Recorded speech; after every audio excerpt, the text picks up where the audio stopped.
Hey, mini message today coming back to Genesis 22 and verses 13 and 14. Listen to what it has to say. Abraham looked up, and there in a thicket he saw a ram caught by its horns.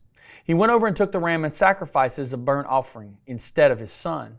So Abraham called that place, "The Lord will provide." And to this day it is said, "On the mountain of the Lord it will be provided." So God didn't call off the sacrifice. He said, nope, we still got a sacrifice to make. But He made a substitute. He gave a substitute. See, I think there's good symbolism there too between Abraham and Isaac and God the Father and God the Son in the sacrifice of Christ on the cross. God provided a substitute for Isaac. And see, God provided a substitute for us.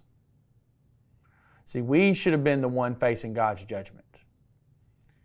But the Father said, nope, I'll provide. And He provided a sacrifice in the person of God the Son, Jesus Christ. He provided for men at the cross, and He provided for Abraham and Isaac up on Mount Moriah. It's such an incredible picture, a view of what God would do so far in the future. So Abraham referred to the place as the Lord will provide, which means, is said in the Hebrew, it's Jehovah Jireh. Now, he says it's called that even to this day. That's interesting because remember, Moses is who actually wrote the book of Genesis. He was inspired by God, and what happened was he took down and wrote down the histories that had been passed down through the Jewish people.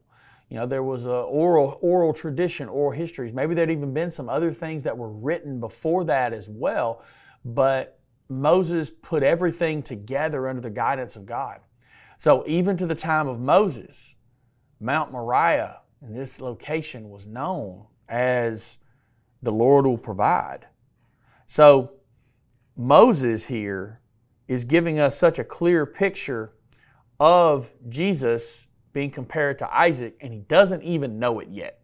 You know, that's something that's fascinating. I think about, Moses himself in heaven and looking back as he had written these things going, well, I was just kind of writing the gospel, wasn't I? Or Abraham and Isaac looking back on everything that happens over the centuries and going, well, I get it now. Because as you look at this, Isaac's picture of Jesus becomes so clear at the end. Both were dearly loved by their father. The father loved the son, Isaac, and Abraham. Abraham loved Isaac. He had waited for him for 25 years before he was born. He loved that boy. Both Isaac and Christ offered themselves willingly. Both were willing to be laid down on the altar.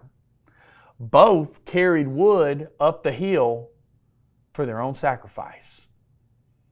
Christ carrying the cross, and Isaac carrying the wood for the burnt offering. Both were set to be sacrificed on the same hill, the same place. And both were delivered from death on the third day. Remember, Abraham and Isaac traveled for 3 days to get there, and on that third day, Isaac was delivered. Christ died on that cross, and on the third day, He was delivered from death too. What a fantastic story. See you guys again soon.